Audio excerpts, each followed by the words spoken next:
Good morning, everybody. Real pleasure to be here, to meet even some old friends, which is always great. But first, I want to express my gratitude to Professor Boisganor for his invitation to attend this seminar and to address you this morning, together with my colleague Gilles de Kerkhove, who's the Counter-Terrorism Coordinator of the European Union. Real honor to be here. At the beginning, I do want to say that our thoughts today are with Shimon Peres, President Shimon Peres and his family. A great statesman for Israel, a great world leader, a man of peace, and a great friend of Europe. We have come to Israel to pursue further bilateral cooperation in the fight against terrorism, so it's very, I think, fitting that we have a chance to address you on this occasion. Israel is a key partner for the European Union in many dimensions, but certainly in the fight against terrorism. And I think we've made, I can tell you today without revealing any state secrets, that we have made substantial progress in our talks with Israeli counterparts yesterday. And I want to take this opportunity also more publicly to thank them for their hospitality and their engagement. I know that your work these days is centered on counterterrorism. I'm going to present a broader perspective of the EU engagement in addressing conflicts in its neighborhood and a bit beyond its neighborhood. The terrorism phenomenon that we're facing at present is very much based, and the one is that we're experiencing in Europe, very much based on many of these conflicts. Certainly the Syria-Iraq conflict, the Libya conflict, and no doubt when we see the threat of Daesh in Europe, it is very much motivated by this. I know that there are other brands and sorts of terrorism. Certainly Israel has very much, regrettably, experienced in all of them. But in Europe, as you can imagine, ISIL, Daesh is one of the greatest threats that we face, and it's a common threat to all of us. And there's no doubt that the conflicts that we're facing are very much behind this. So I will try to present a broader perspective on these conflicts that are surrounding Europe, around its neighborhood, and then I'm sure that Gilles will be explaining how we're trying to address some of these by our own internal organizations. You also know that the High Representative presented in June her global strategy on security, on foreign and security policy. We will now be working on its implementation. It presents a global vision of what we need to do, and very much understanding that there is no problem that you can tackle in isolation. And no, you do not tackle these problems by one single means. You have to mobilize all the means possible. It's not only about security, and security is not only about security. It's also about development. It's about cooperation in many other different fields. If I can go into the neighborhood, we have essentially three fronts that we're facing. First, I would say, is the conflict to the east in Ukraine. Far from being solved, this conflict remains a major challenge for Europeans. Sovereignty and territorial integrity have been breached, and the peaceful order set by the Helsinki Act has been put into question. Second, as I mentioned earlier, it's the Syria-Iraq war. It has resulted, and you know, I think here in this region even better than we do, in terrible devastation and human suffering, displacement of populations to an extent that reminds us of the worst years in contemporary history. It has weakened public institutions, endangered the unity and territorial integrity of these countries and of the whole region. The spread of refugees throughout the whole region is a threat for stability in Jordan, stability in Lebanon. It has taxed Turkey immensely. It's taxing Europe as well. Last year we received more than 1 million refugees in Europe. And obviously it has become the breeding ground for global jihadism, with Daesh being the main terrorist organization. Over 30,000 foreign terrorist fighters have joined ranks, including 5,000 Europeans. The flow of foreign fighters to combat zones is declining now, and the defeat of Daesh, and we're getting closer to this, will pose also a serious problems of returnees. And even, and we all know, when we defeat Daesh in combat, it will still remain as a terrorist organization, and it will still continue threatening all of our societies as a terrorist organization. Now, I was talking about refugees. Turkey is hosting close to 3 million, Lebanon 1 million, and Jordan 1 million. And we have received last year 1.2 million refugees, 60% of those coming from Syria. The last of the conflicts very close to Europe is Libya. And again, this is a major concern for regional stability for Europe, but also for surrounding countries, for Tunisia, for Egypt, and for the Sahel region as a whole. And I'll also refer to the Sahel region, which is of key concern to us. As you know, Daesh is also present, and while it has now been, or is in the process of being expelled from Sirte, it remains in Libya, and I think there is a lot of uncertainty as to how it is going to be moving or not, and the threat it is posing to the neighboring countries. I remember in Algeria, when I was there recently, they were very much concerned about what they called l'effet hirondelle, the swallow effect, meaning that if you hit Daesh, you expel it from Sirte, that's all very fine, but then they will spread out and they will go to other places. And let's see what the final outcome is. In any case, these threats that we're facing have exposed three clear realities. If we want to ensure internal security, we need to invest more in external security. And the boundaries between internal and external are practically gone. And this is one of also the main conclusions of the global strategy. Also, as I mentioned at the beginning, security challenges today cannot be tackled exclusively through police or military actions. You need a variety of means, ranging from employment creation, improved governance, strategic communication, with the purpose of countering narratives of violence and hatred. And I think much of the work that you're doing here these days is very useful in this regard. I have colleagues that tell me this is not about counter-narratives. We have the right narrative. This is about narratives. The other guys are the ones that are countering. But we should not be talking defensively about this. And it is also clear that despite atavistic reactions that seek protection through isolation, no single nation can protect itself against these challenges on its own. And this is why the European Union today more than ever is reaching out to its international partners in building strong coalitions and partnerships in fighting terrorism, and also in stabilizing countries that are in conflict. Now, how has the EU reacted? I will explain briefly the main lines of action in these three main areas of conflicts. On East Ukraine, the EU has followed mainly a two-track approach. On the one hand, it has shown strong unity and political determination, a rejection of annexation, call for respect of international law, respect for national sovereignty and territorial integrity, and encouraging the implementation of the Minsk Agreement. And this may sound like political declarations. I think when anyone that deals with hybrid warfare knows that clear identification of problems of the responsibility behind attacks is a main first step in addressing these threats. Therefore, strong political, clear political position in identifying where the problem lies is, in our view, essential, and here the European Union has been very clear all along. Second track has been a track of restrictive economic measures that the European Union has imposed on Russia, including targeting individuals and entities, as well as measures related to non-recognition of Crimea annexation. At the same time, obviously, Russia is an important international actor, and the European Union maintains a selective engagement, inter alia, on issues related to the Middle East and counter-terrorism, energy, migration, and other matters. In addition to, let's say, the reaction vis-à-vis Russia, we have maintained and strengthened our support to Ukraine.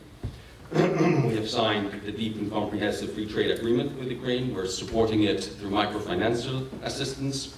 We're supporting the building of civilian police in Ukraine, an advisory mission. So many lines of action in support of Ukraine, but we're also maintaining strong support to Georgia. You might remember, you will remember the 2008 war.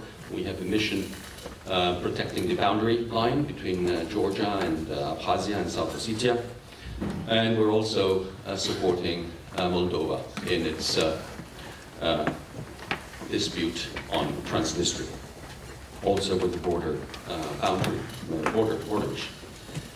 On the Syria-Iraq crisis, the European Union has been strongly supporting the political process and efforts by the United Nations. We're now following with utmost interest the latest agreement between the US and Russia, which again brings hope. So far, the ceasefire seems to be holding, and it will be important, and also to bring humanitarian aid, which was a main concern in a country that has suffered already so much, but important to see how this can also help relaunch Geneva negotiations.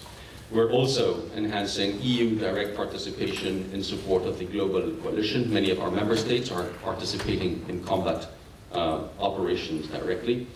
On our side, we are supporting different working groups of the global coalition. In the humanitarian field, the EU continues to provide substantial assistance to Syria, Iraq, and neighboring countries. In the latest London conference, the EU and its member states pledged more than 5 billion euros. And finally, the EU maintains its support to neighboring countries, not only in managing the flows of refugees, but also in responding to the terrorist threat. And in the last year, we have, together with Gilles actually, we've been in pilgrimage across the MENA region, and certainly to Jordan and Lebanon, and talking to Turkey, and enhancing also our cooperation on counter-terrorism with these countries.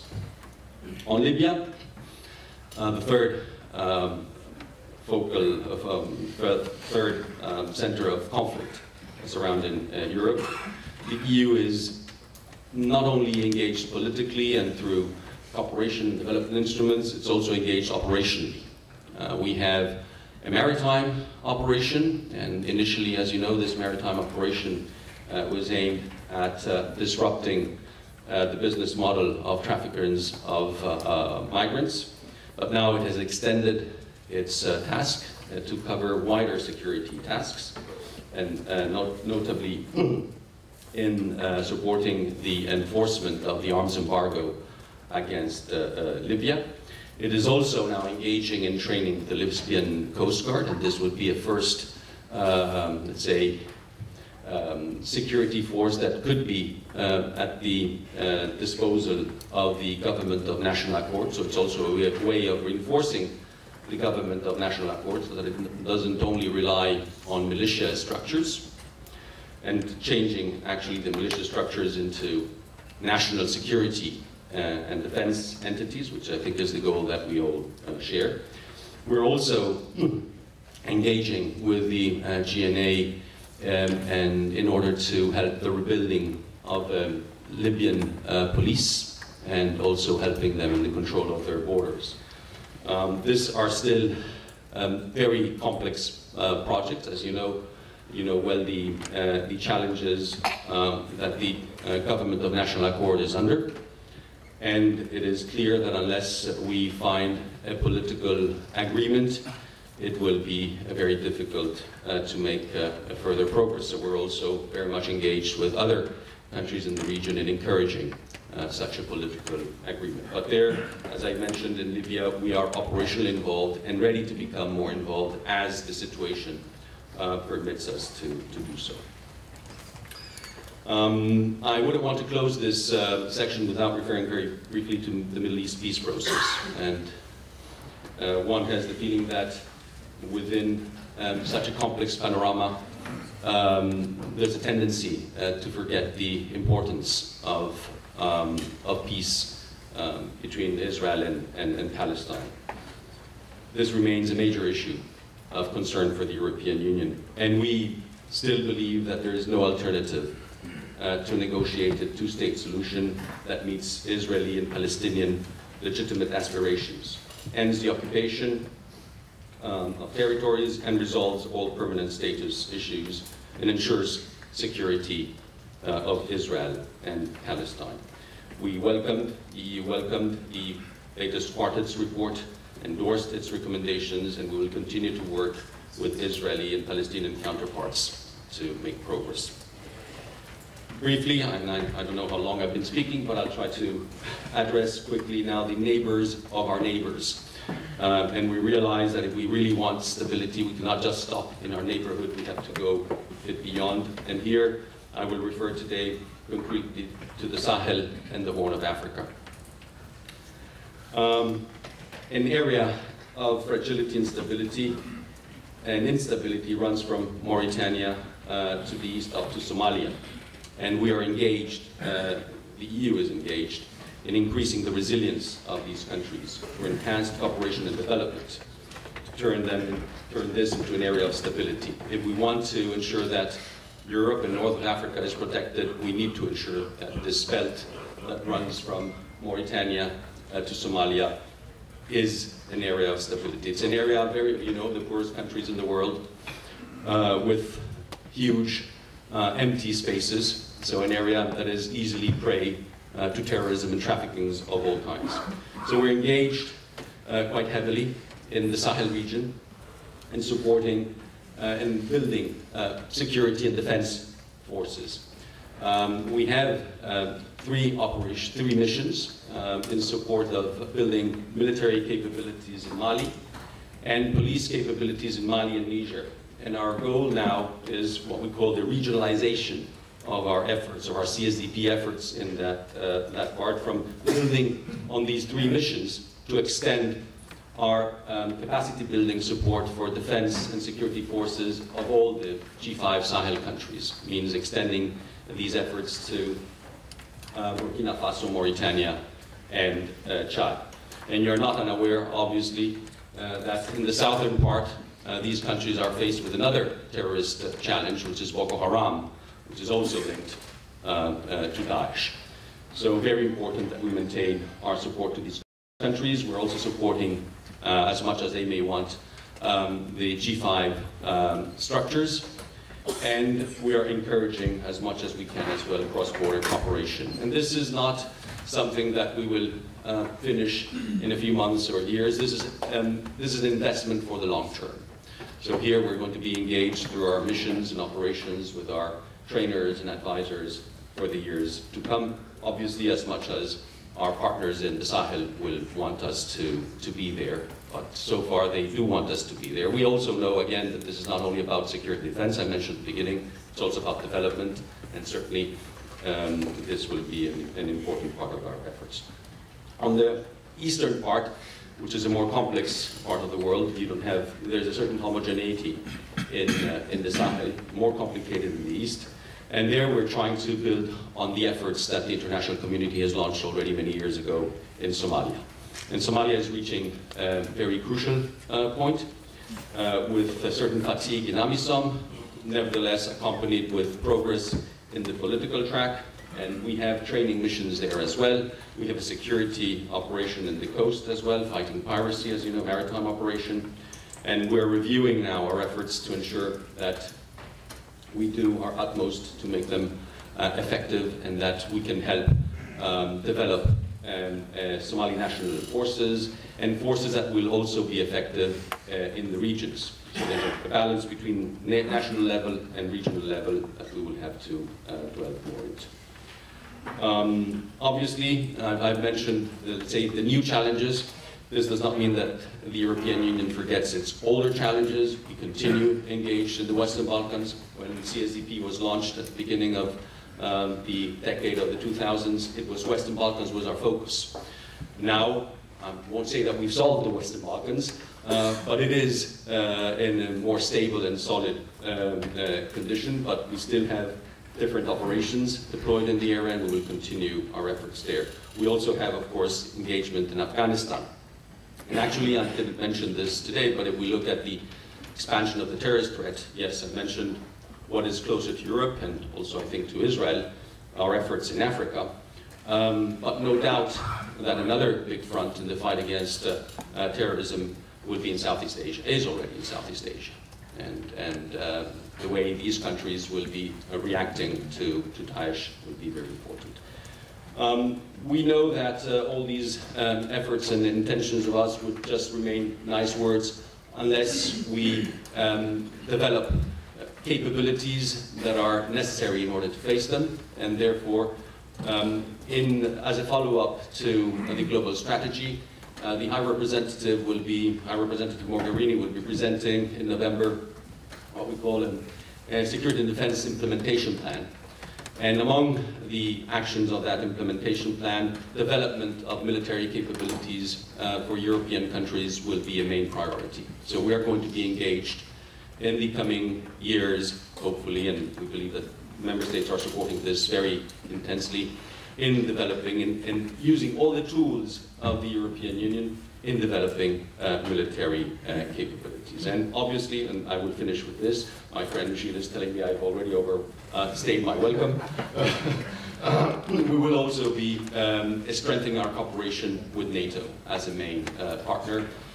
You probably are aware of the joint EU-NATO declaration of July in Warsaw, and we will be also working to implement this further. So many thanks for your patience in listening to me this morning. Many thanks again for the invitation to participate, and I wish you a good continuation of your work. Many thanks.